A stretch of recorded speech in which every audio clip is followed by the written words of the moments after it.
Assalamu alaikum. My name is Dr. Saqib Iqbal. Welcome to Lecture 2. Today we will talk about professionalism. Okay, these are the course outline for today. We will talk about what a professionalism is. I will give you definition of professionalism, and we'll talk about professionalism, how you can be professional while you are working in a professional job. Then we will talk about some characteristic of professionalism, and there are some traits of a professional which we will discuss. There are some moral laws and ethics which a professional has to follow. Then IEEE code of ethics. There are almost 10 code of ethics which we will discuss, and some scenarios for you to contemplate. Okay, professionalism takes more than knowledge. Professionalism is not just doing a job, rather it is a way of thinking and living. So when you are working in a professional job, then the way you behave at the workplace, the way you react to your responsibilities, and the way you deal with your customer and clients, that's all comes under the umbrella of professionalism. For example, if you think what a doctor is, okay, it's not just by going to a medical school. You cannot become a doctor just by studying medical science. You have to have some kind of moral ethics to be a good doctor, like how you behave with the patients, how you deal with them, how you take care of them, and how you give them good care when they are admitted in a hospital. That is why behavioral sciences is a subject which is taught to all doctors, so that they should know how they react to their patients and how they deal with them and how they take care of them. A profession isn't what you do or who you are. We say that somebody is a doctor. It doesn't mean that he is doctoring something. Rather, it means that he is a doctor by profession. Now, doctor means that he will be good to the patients, and he will take care of them, and he will treat their diseases. Similarly, when you're called engineer, it doesn't mean that you only engineer some software or you engineer some computer application. Rather, you are engineer and you have got some kind of responsibilities which you have to perform when you are working as an engineer in a software industry. A profession is who you are, not a contract. There are some kind of professional who just take care about their salaries, and the only motivation for them to work good is salary and incentives which they are offered at the working place. So these kind of engineers, they are not good professional, because a good professional is who is self-motivated, who think about others while at the workplace, and who, if working in a team, care about other team members. And also you have to take care of the customers and the clients who you are dealing with. Now I give you a question. You can think about such kind of professionals who just are self-centered and selfish. You must see a number of fields where some professionals are working who don't care about other people at the workplace. So I give you this question, that think about such kind of professionals around you who are self-centered and who are selfish, who think about themselves only. Life as a professional activities. So you perform professional activity of a type carrying high individual responsibility, requiring application of special skills to activities that are predominantly intellectual and varied rather than routine and normal. So basically the main activity of a professional is that you apply your skills and you do your jobs, but along with that you also think that what kind of responsibilities you have got as a professional. So how are an engineer's activities varied? So there are so many activities and tasks an engineer perform while at a workplace. So you can think about those activities, that how they are different from other professionals. Motivation for service takes first place over consideration of reward. Motivation is also an important trait in a professional's life. Motivation is that when you come to a workplace, you consider it the best place, and you consider it as if you are enjoying your duty. You are not just doing your duty, rather you are enjoying it. So motivation for service is the main thing, and the salary and the incentives are the secondary thing in a professional's life. And joy and pride. Along with motivation comes joy and pride. When you have got self-motivation, and when you are motivated to work in a working place, then you start feeling joy in your job, and you also start feeling a pride in what you are doing. And if you are just only doing job for salary or for some monetary incentives, then you don't feel joy and pride at a workplace. Rather, you feel as if you have been forced to work. And if you don't take joy and pride in computer science, then you should look for another line of work. Similarly, if you think, because you are a professional and in the future you are going to get a job in computer science field, so start thinking now. If you don't feel joy and pride in this area, then maybe this is not the area for you, and you should start looking at some other areas where you are more comfortable in, where you are more self-motivated. But if you are in computer science, you should love this field, and you should feel as if whenever you are working something in computer science, you should feel as if you are joyful, and this is the only thing you want to do in your life. Then only then you will become a good professional in computer science. Companies and customers are also entitled to impose standards of excellence. So there are standards, and there are guidelines, and there are laws which are implied on you when you are working in computer science field. But other than those standards and guidelines, you have to follow them, but there should be, the more important thing should be your self-motivation, which comes from inside you, and you should find ways to motivate yourself. Okay, social duty. So if, for example, you are a computer science professional and you are working in a software industry, it is not only that you will be only developing software or other computer related applications. Rather, you have a responsibility as well, that how you give back to the society.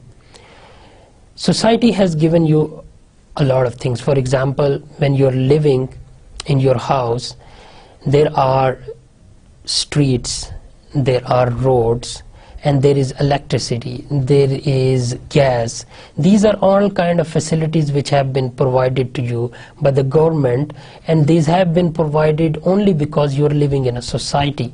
Similarly, when you go out of your house, your neighbors meet you, they greet you, and for example, if you are in some kind of a difficulty, your neighbors help you.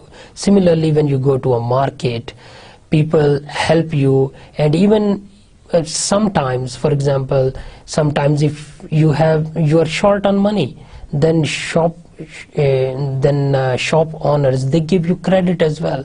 So these all kind of nice things which happen between people, this is only because of the society. So you're not living in a jungle, you're living in a society. Similarly, when society is giving you all these nice gestures, you have a responsibility to give back to society. So how you can give back to society as a professional?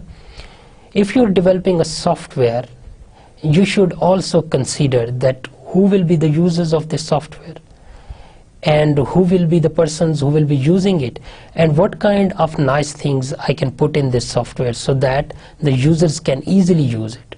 How can I make it more user friendly, and how are different attributes which I can put in this software which can contribute to the society, because society has given me a lot, so now this is the time I should give back to the society. So as a professional, as a computer science professional, your job is not the only thing. Your society also has given you a lot, and you owe a lot to the society, so you have to give it back. So these were the 4 traits of a professional which I just talked about. First, I told you about varied activities requiring special skills, and then society-centric motivation, then personal standards of excellence, and then I told you that how you should give back to the society. Okay, when you put many professionals together, what do you have? Now, as a professional, when you are working in a team and there are many other people who are working along with you, now it is your responsibility how you take care of them, how you behave in a team, and how you react to the other people. Now, as a software engineer, you always work in a team. There are computer analysts, there are designers, there are coders, and there are testers, and there are other administrative staff as well. So you have to deal with them. You are working in a team environment. You can never be self-centered when you are a good professional software engineer. So a profession isn't just defined by who you are. A profession is also something you are part of. So how you behave in a team. This is also a good quality of a good professional, that how you react while you are working along with other people, because there are always some kind of challenges you have to face in a team environment. For example, sometimes a team member cannot agree with you. Sometimes there are a few things which other team members are doing but you don't like, and sometimes when you give an idea, other people oppose, or if somebody else gives an idea in a team, you oppose. Now you have some kind of moral ethics which you have to follow, how to react to these kind of situations. For example, if somebody doesn't agree with you, then you cannot straight away start a fight with him. Rather, you can settle it down by sitting with them and discussing with them, and you can also use arguments to convince them. Similarly, if you don't like anybody else's idea or if anybody else's activity, then you cannot start fighting with them straight away. Rather, you can ask them to convince you. You can ask them to explain what they are doing. And this can be done ethically and morally by using a polite tone. Similarly, if somebody has to share something in a team environment, then it is your responsibility. Then you should give due credit to them, because if somebody is doing their job, and even if you don't like their job, you should discuss with them politely, and you should also consider their part of work with open mind, and you should not only focus on your own work, like your work is the best and other people whatever they are doing that is less in quality than you. This way, if you adopt this kind of strategy, then you can never work at your best in a team environment. Similarly, part of being a professional is behaving ethically. That is exactly what I talked about in the previous slide. Ethics means something more than law and morals. It carries an additional connotation of rightness. Now, ethics is something else. It's not just the laws and the morals or the guidelines which have been provided to you by the organization. It is something more than that.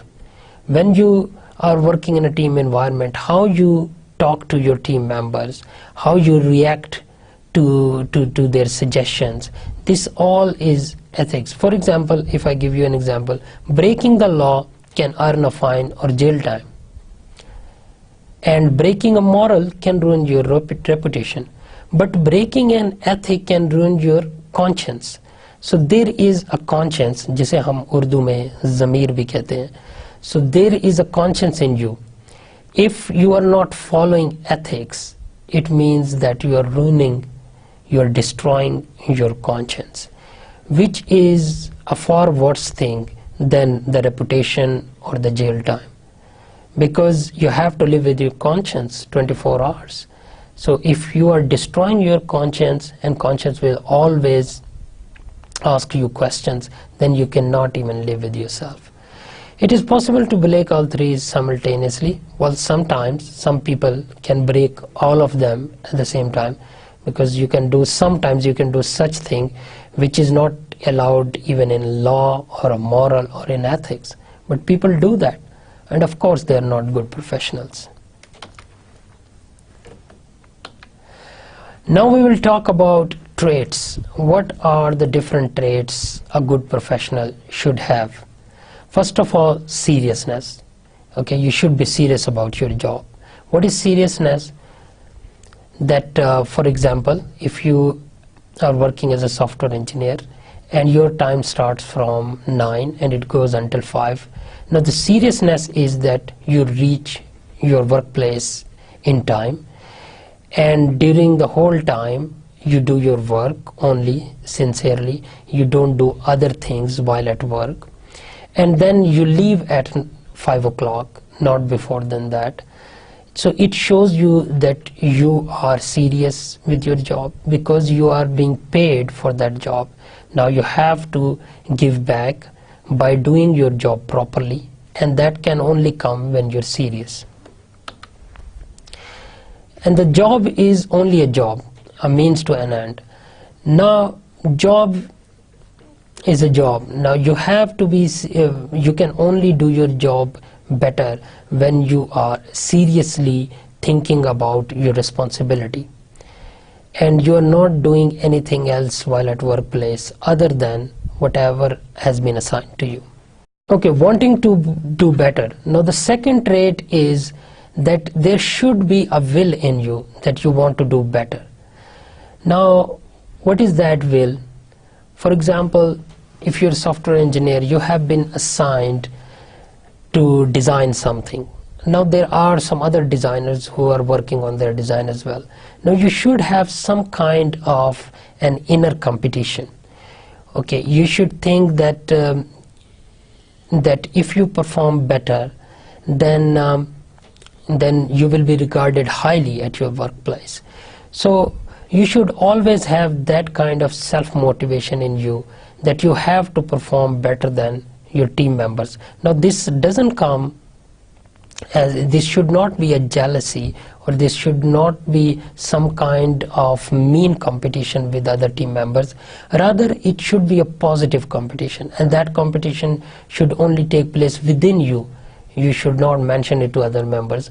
Rather, you should have some kind of self-motivation in you, that you have to do good whatever is assigned to you. You should exhibit a never-ending quest to improve their performance in every variable, every project, every relationship, and every detail. So there is not only a job, but also whatever you're doing at a workplace, whatever the project has been assigned to you, or whatever the people you are dealing with, you should be good whatever you are doing, and you should have some kind of inner zeal to do better whatever you are doing at a workplace. Okay, dealing with the unexpected. Now at a workplace you always have to face a number of things which are unexpected, which you are not anticipating. Now you have to deal with them professionally. Now the stuff happens, things change, and the true professional rises to the occasion. So it is not that whenever you go to a workplace everything should happen as a routine.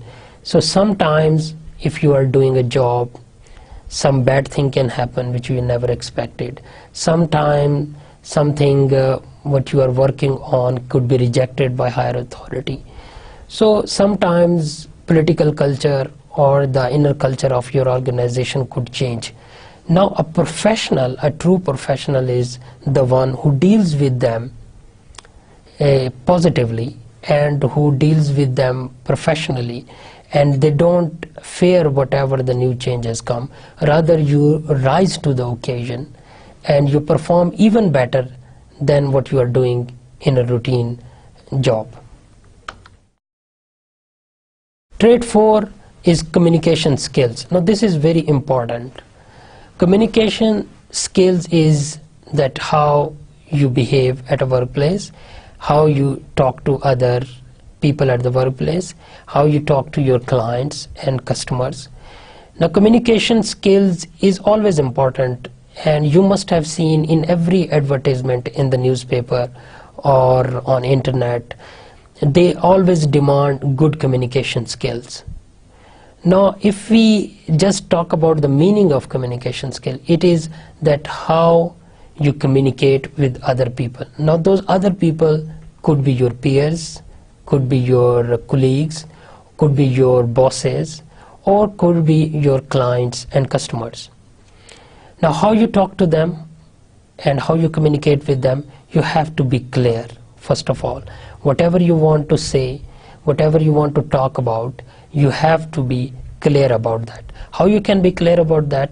First, you have to be prepared for your communication. For example, if you're talking to a customer, you have to be clear what you will talk to and what you will say to them, what are the contents of your communication.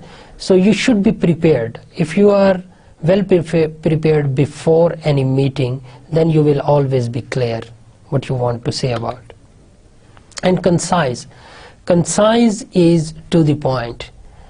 Now customers and clients, they always want you to be concise.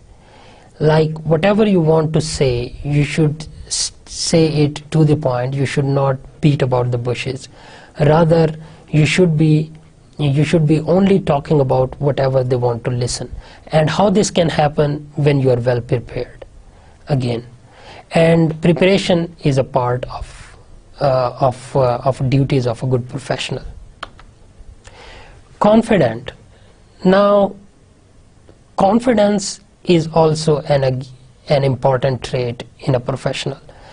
Now what is confidence? Confidence is that you're not nervous when you are talking to people, and whatever you want to say, you don't have any kind of hesitation, and you are verbally good, and you have eye contact with your clients and customers and the other people who you are talking to. And confident is also that whatever you say with an assertion, that you mean that thing. You're not only saying baselessly, rather you have got a prior knowledge about a thing what you are telling to the customers. And then again, this can only come when you are well prepared before a meeting. Okay, enthusiasm. Now the trait 5 is enthusiasm. You have to be enthusiastic. And what is enthusiasm? That is your attitude to everything. If you are enthusiastic, then you are also self-motivated, you are also dedicated to your work, and your attitude is always positive to whatever you are doing. So this is very important for a professional, that you should take everything positively and seriously, and whatever you want to do it in a good way, and your attitude should always be professional, and your attitude should be always be serious to whatever you are dealing with. Those who exhibit enthusiasm for what they do and greet each day with a positive attitude inevitably become a leader. Again, whatever you deal with, in the previous slide I talked to you about a trait which is very important, that you should be prepared for unexpected things. Again here, the attitude is also defined by the reaction of a professional to an unexpected event or unexpected change at the working place. Now whoever deals with this kind of change positively, they are the ones who are chosen as leaders, because these are the things which are noted at a workplace. Your bosses, your higher authorities, they always look at your attitude and how you are dealing with day-to-day activities. So if your attitude is positive and you rise to the occasion, and if there is any problem you deal with it positively, then obviously next time whenever they are looking for a leader, you could be the best choice for them.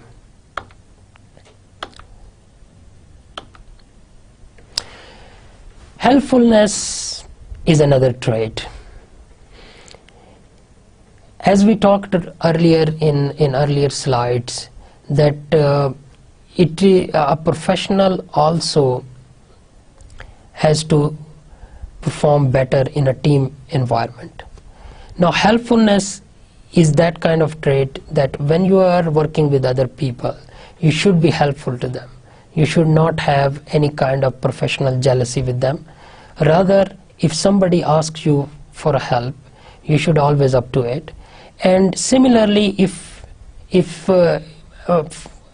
you help other people, then in the future, if you are in some kind of difficulty, other team members will be up to help you, and they will also like to share their things with you, and they will also like to go beyond any limits to help you out if you are in some kind of trouble. And always ready to lend a hand. So this is, again, even if you are working with customers, even if you are working with clients, or you are working with your subordinates, whenever you find them in some kind of difficulty, you should always be ready to lend them a hand. You should always be ready to help them out. It could be either professionally, or it could be either in their personal life. So at a workplace, you are just like a society, because you are not only concerned with the duties which have been assigned to you. Rather, even if some person has got some personal or domestic problem, you should always be up for helping them out. Okay, make a suggestion, and you should also give other people suggestion, because this also shows that you have a good conscience, and it also shows that you are a good person from inside. Because if somebody is facing a problem, and if you give them suggestion how to come out of that problem, this also shows that ethically you are a strong person, and morally you are a positive person, and you are not only thinking about your own job, and you are not only thinking about getting credits and ratings for yourself. Rather, you are also helping other people out, and this is also a two-way street. If you help somebody out in the future, if you are in that kind of situation, they will definitely help you out. Offer a compliment when it is deserved. This is again a big trait, that you give compliments to others for their good work. Now, some people at workplace, they don't consider this thing as an important thing, and also because of some kind of professional jealousy, they don't compliment other people's good job, which is a very bad thing, and which doesn't go unobserved. Because if your higher authorities are working with you, they always observe these kind of things, and in your professional growth and the progress in the future, you need to have that kind of attitude that you should praise other people's good things. And similarly, as I talked to you about, as I talked to you before, this is a two-way street. If you compliment other people's good work, you will be complimented in the future as well, and those compliments which other people are giving to you can go in your favor, and you could get some promotions, or you could get higher salaries if other people praise your work. Now, this could only be done if you praise other people's work, and if you compliment good deeds done by other team members. Trait 7 is taking the initiative. Now, what is taking the initiative? For example, if you have been assigned 3 duties, and if you perform those 3 duties with full zeal, and if you perform them better, and if you do whatever you have been asked to do in those 3 activities, then it doesn't mean that you will be considered a very good worker. Rather, in taking initiative is a very plus attribute of a good professional. That rather than those 3 activities, you should come up with some other activities which you want to do, and you should always be ready to volunteer whenever it has been asked, and you should always be prepared to work other people's job other than the duties which have been assigned to you. This is a trait which takes you higher, and which helps you in getting promotions, which helps you to take your career further. Okay, trait number 8 is being cool under pressure. Now, some people lose their temper whenever they have some kind of difficulty at workplace, or whenever they have some kind of personal problem with other team members. Now, losing temper can never help you out in a professional environment. You have to have a cool head when you are doing your duties, especially when you are working in a team environment. Level-headed and calm. So you should always be calm whatever you are doing at your job place. Cheerful demeanor even under stressful times.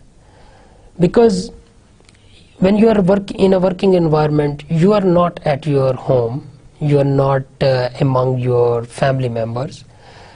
Rather, you are among other professionals, and you are among other peers, colleagues, and you have got your bosses with them, you have got your customers with them. So you have to have a cheerful demeanor all the time.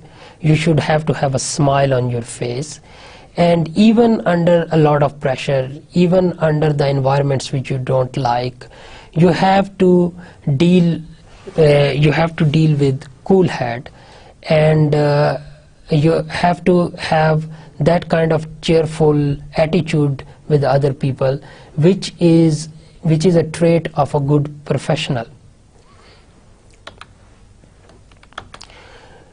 Remains focused. Now, what is remaining focus when you are doing your job? Now, there could be distractions at workplace, but as a good professional, whatever has been assigned to you, you should remain focused on your tasks, and you should not be distracted with other kind of problems at workplace and the problems which you can have from your personal life. Because when you are at a workplace, you are a professional, and you have to have that kind of attitude which a good professional has, and you should only focus on the duties which have been assigned to you, and you should only think about those things. Then and only then you will be able to perform them better. Navigate through obstacles or setbacks, but never lose sight of where they headed. Now, there will always be some problems when you are doing your duties, and there will be always some kind of setbacks. Setbacks are the things which you don't expect. There could be events, there could be problems which you never anticipated, as we talked about in earlier slides. Then, even then, you should deal with them with a cool head, and you should deal with them professionally and ethically, and only then you will be able to remain focused in your job. Okay, the 10th trait is, which is also very important, don't follow, rather lead. True professionals aren't faint of heart and analyze the situation and willing to take new paths and try new solutions. A good professional is not only a worker, but rather a true professional is an inborn leader. What is an inborn leader, and what are the responsibilities? As I talked before, that you should take initiatives, and you should not only do your own duties, rather you think about helping other people out, and you think about other duties which have not been assigned to you. Rather, you should always be prepared to do volunteer works, and that can only happen when you have got a leader in you, and when you are not only a normal worker, rather you want to always remain ahead of other members. Again, here, remaining ahead doesn't mean that you are jealous of other team members. Rather, you are self-enthusiastic, you are self-motivated and dedicated, and you want to do best. That is why you want to go ahead of other team members, and that kind of skills will make you leader. And these things are noticed at a workplace. So if you are doing volunteer jobs, if you are doing the things which have not been assigned to you, other people notice these things, and especially your bosses and higher authorities notice these things, and that can go in your annual appraisals, and you can get promotions, and you can become team leader, or eventually you can become a leader of your whole section or the unit or the department you are working in. So following will only earn you a regular salary or regular incentives, but leading will always take your career further. And that's why they call it leadership, and it is always demanded from a person who is being recruited. You must have seen in the advertisements, then they talk about, especially they talk about communication skills and leadership skills. What are leadership skills?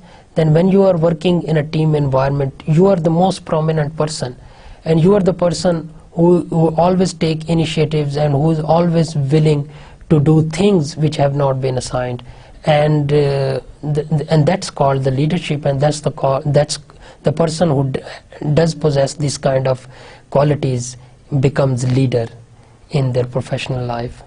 Okay, now we have come to end to our traits of a good professional, and now we will look at some laws and some moral duties and ethics which should be followed by a good professional. I start this with an example. For example, if you're speeding on a motorway, what is that? Of course it is illegal, but is it immoral? Well, a lot of people do it, then how can it be immoral? And is it unethical? Well, you can say it is unethical, but a lot of people you have seen doing this. But what is speeding within city? Now within city, it is a lot dangerous when you are speeding. Of course it is illegal, it is immoral, and it is unethical, because you can run somebody over, and you can hit with somebody. So of course you have to be more careful while you are driving in the city than when you are driving on a motorway.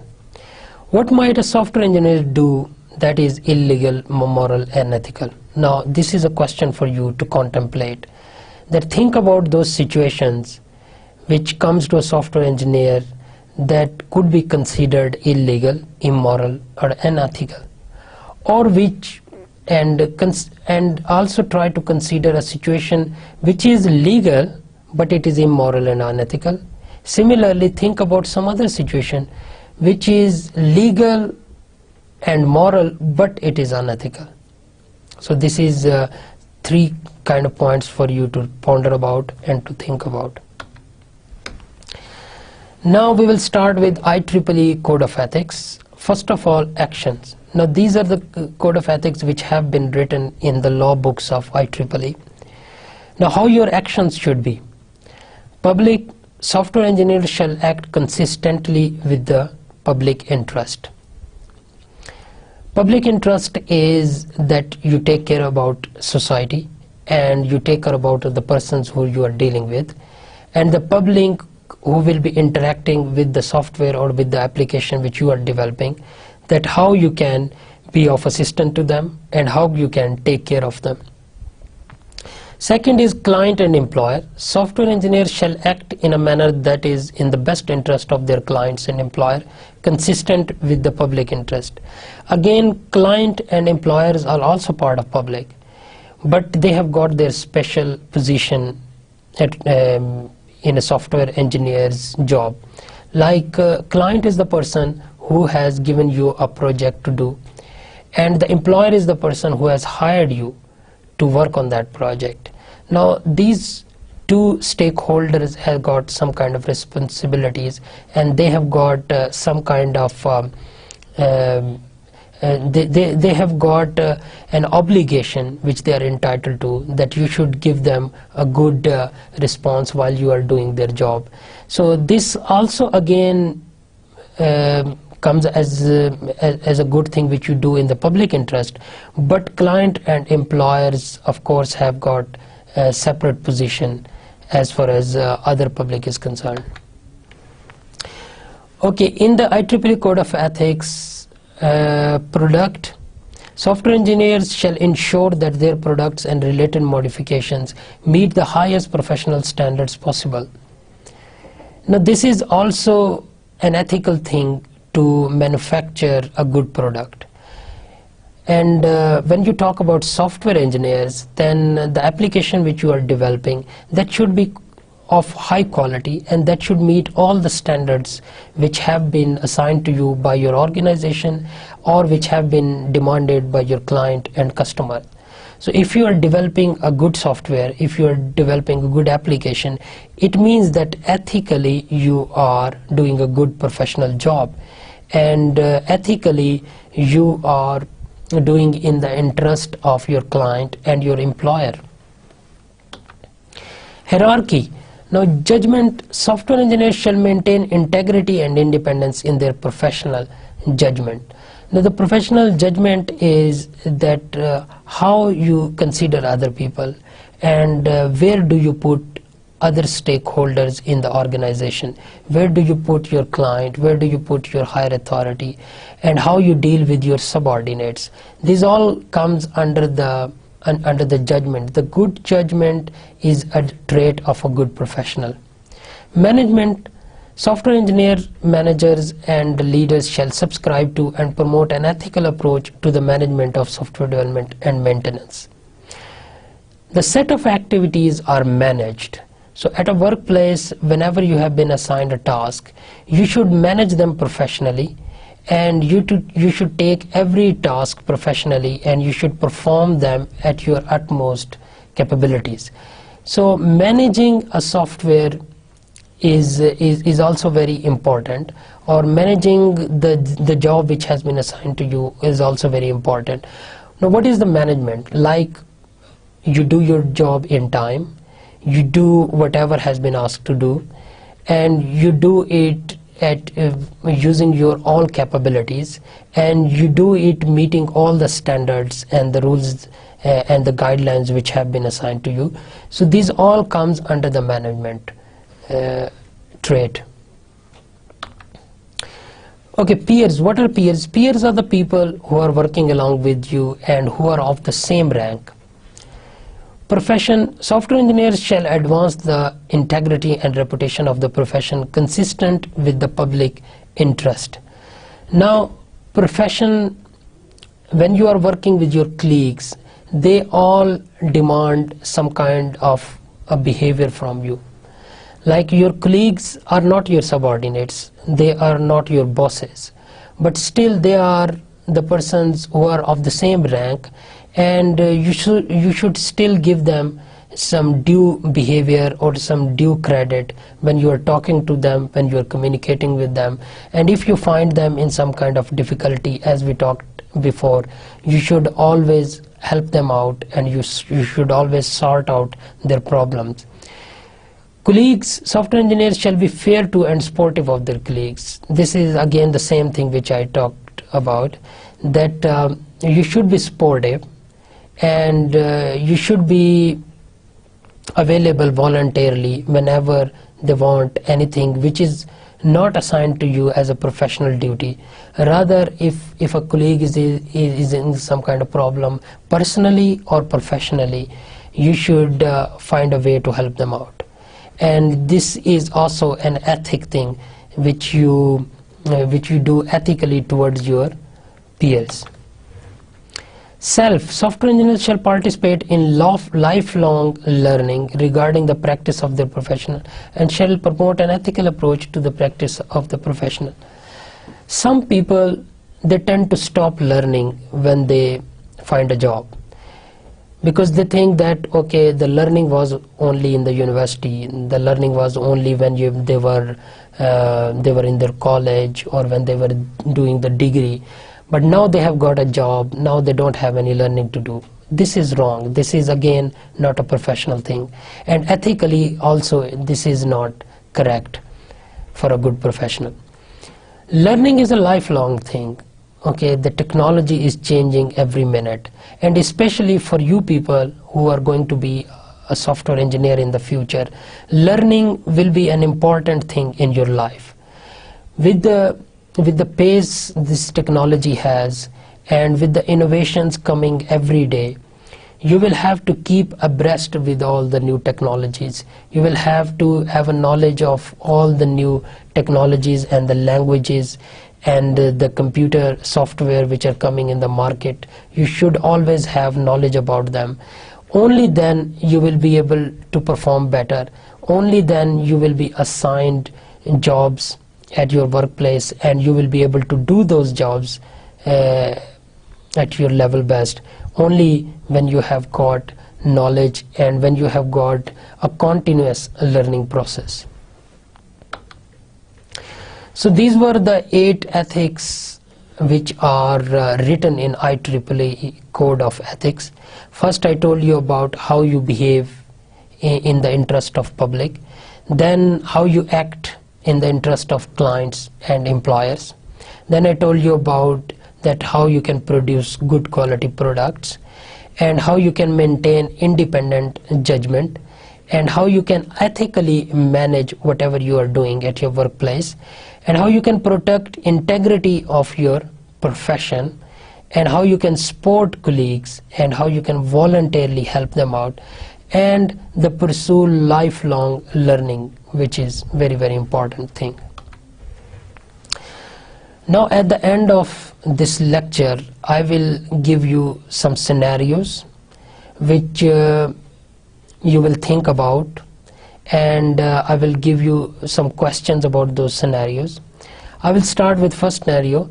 For example, consider that you are an owner of a software engineering company, and your employees want you to pay for them to attend a training. Now this scenario comes a lot of time when you are working at a workplace. If you are a team leader, or if you are sitting on a higher authority, there is always these kinds of situations when your subordinates or the employees who are working under you, they want you to pay for them to attend some kind of training, professional training. Now how you react to them ethically, morally, and legally. Okay, this is the first scenario. So I will give you answer of this first scenario. There are other scenarios as well on the coming slides. Now I will give you the answer of this scenario, and by looking at that answer, you have to think about other scenarios which I will tell you later.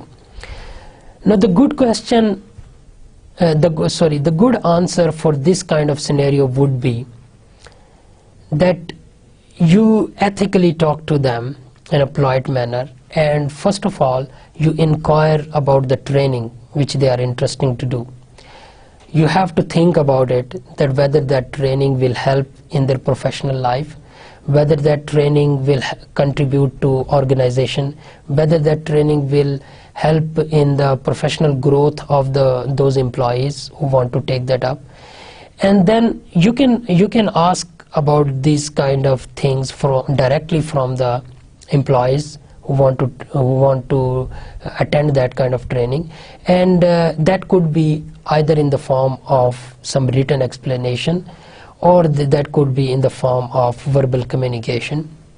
Now this is an ethical thing to do, that you should first look at the importance of the training, And what is the moral thing? The moral thing is that you should put yourself at their position. You should consider yourself as employee, and you should then think about it whether that professional training is good for you or not. And if you think it is good for you, then it should also be good for those workers who want to attend that meeting.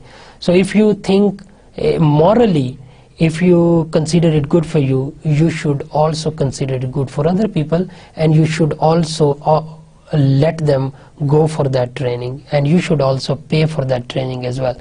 That is the best moral thing you can do. And what is the legal thing? Now the legal thing is that you should look into the law books of the organization. You should look into the code of conduct and the rules and regulations which have been set by the organization, and you should check whether organization allow you to pay for the employees training.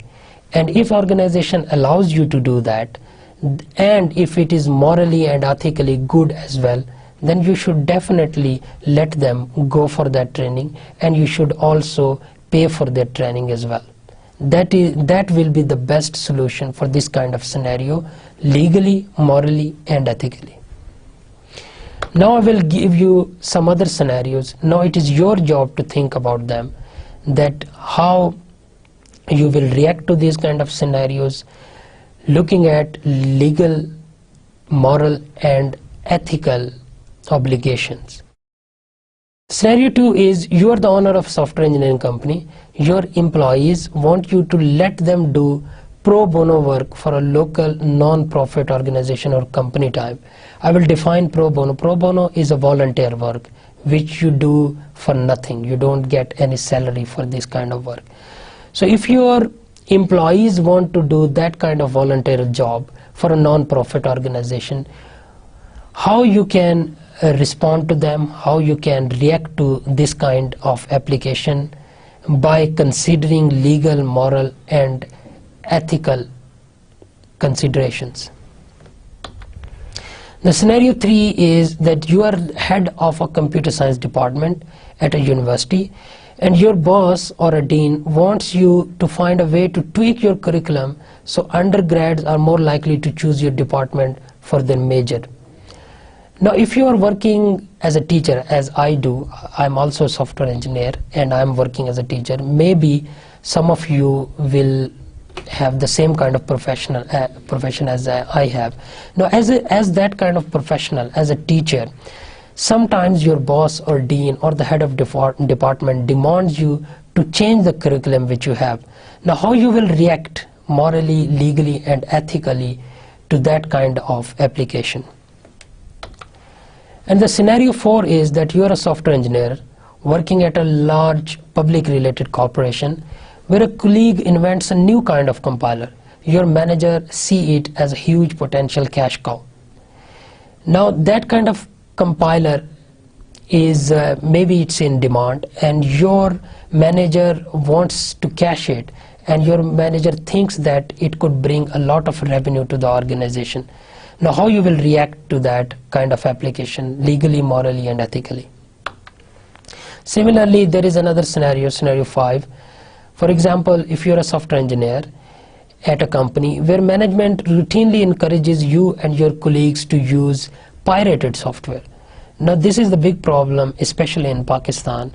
People use pirated software and application for which they don't pay.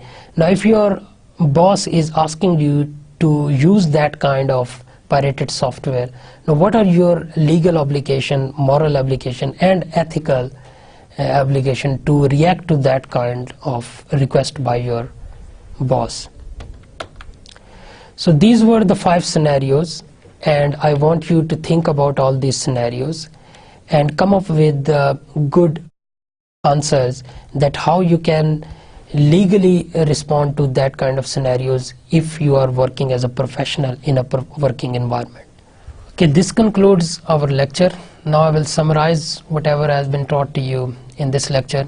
First, we talked about professionalism, what a definition of professionalism is, how a professional work and react in a working place, and then we talked about the activities and tasks carried out by a professional again, when I'm summarizing this, I want to mention here that these are the activities which I told you about, like being initiative, being self-motivated, and being sportive at a workplace. Now these are the activities and tasks which should be carried out by professional. Don't confuse them with the activities and tasks which are assigned to you as your job, because those are different things. These are some kind of obligations, ethical, moral and legal obligations, which you have to follow for being a good professional. For being better at a job is a different thing, but being good professional is totally different thing. So don't confuse them with the activities. For example, if you're a software engineer and if your boss assigns a design of a software to develop, now that design is basically a requirement of your job. Now that is a different task, but when you do it better and when you follow the ethical rules which I just told you about, the IEEE ethical rules or the moral rules which we talked about, if you follow them, then definitely you will make that design professionally, and then you will also consider what you owe to the society. You will also consider that this application for which this design is being made will be used by users, and how those users could use them better. So of course you will consider a lot of other things which are not related to that particular design, rather they are related to your behavior, your professional behavior towards your job.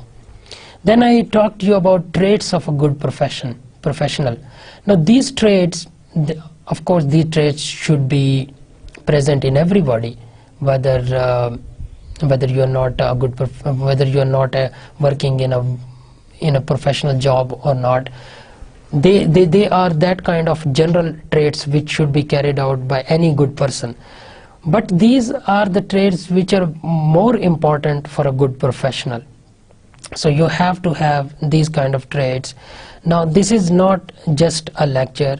As a software engineer, you should also contemplate and you should also think about these traits, that how you can adopt these traits in your personal life, because at this stage when you start adopting these kind of attributes in your characteristics or in your manners or in your ethics, then they will be attached with you throughout your life, and when you will go into your professional life, you will not have to try hard to have these kind of traits. Rather, these will become as if you were born with these attributes. Then I told you about some IEEE code of ethics. Now these are very important code of ethics which should be followed by a software engineer. Now these are written code of ethics, so these are always demanded from you and these are always expected from you. So you should again, if you put them in your common day-to-day life right from now, from your student life, then they will always accompany you when you go to a professional job or when you will be working in a professional environment. Then I gave you some scenarios to think about. Now this is very important. And before these scenarios, remember, I gave you some questions during the slides as well. So I want you to think about those questions and try to come up with good answers. And the scenarios I gave you about, for these scenarios, you can always go online and read about the literature about ethics, moral, and legal responsibilities of a software engineer, and in the light of those rules which you find in the literature, try to think about these scenarios, that as a professional software engineer, if you are faced with these kinds of situations, then how you will react and what will be the procedures which you will follow, and how you will react ethically and morally if you have been encountered with these kind of situations. And now what will be the next lecture? Now I'm telling you about the next lecture so that you should be prepared when you listen to the next lecture. Our next lecture will be on the professional activities and their role in the society. we did talk about professional activities and the tasks which are carried out, but still you as a professional you have an obligation towards the society as well.